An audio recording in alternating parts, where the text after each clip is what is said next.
भगवान की। छींक से ब्रह्मा जी की छींक से नासिका से भगवान का ये दूसरा अवतार हो गया। कौन सा अवतार हुआ? दूसरा अवतार। पहला अवतार जो हुआ था ना, वो सनक सनंदन सनातन और सनत कुमार, जो पहले सृष्टि की भोलेनाथ से पहले, उसमें जो उनके 10 मानस पुत्र हुए नारद इत्यादि, उसमें जो अवतार था पहला, वो सनत कुमार का था। ये 4 भाई एक साथ पैदा हुए, और इनको याद भी रखना, इन्हीं से कथा आगे भी बढ़ेगी। जो हिरण्याक्ष और हिरण्यकश्यपु है ना, इनका जन्म भी इन्हीं के श्राप से होगा। सनत कुमार है, सनक सनंदन सनातन और सनत कुमार, ये 4 भाई हैं। और इन्हीं चारों भाइयों ने तुम्हें कथा सुनाई थी नारद जी को पहले दिन।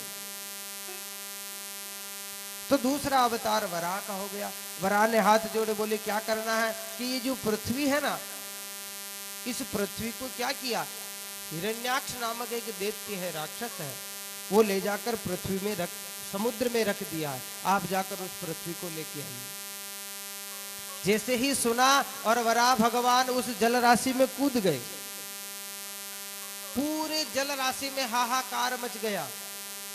और जैसे ही वराह उस नीचे गए जल राशि में, तो क्या देखा कि उस अपार जल में एक तरफ कोने में पृथ्वी पड़ी हुई है। जैसे ही वराह ने अपने दांत के ऊपर पृथ्वी को रखा, आपने फोटो में टीवी में देखा होगा ना, वराह पृथ्वी को अपने दांत पे रखकर लाते हैं।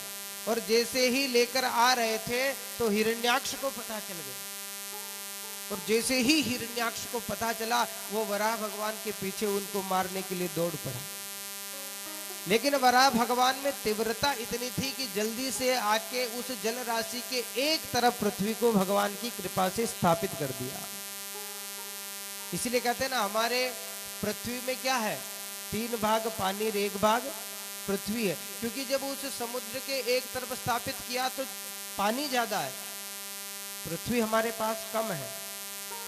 जैसे पृथ्वी को स्थापित किया, वाराह भी पृथ्वी पे आ गए और वो हिरण्याक्ष भी पृथ्वी पर आया, और दोनों के बीच में युद्ध हो गया।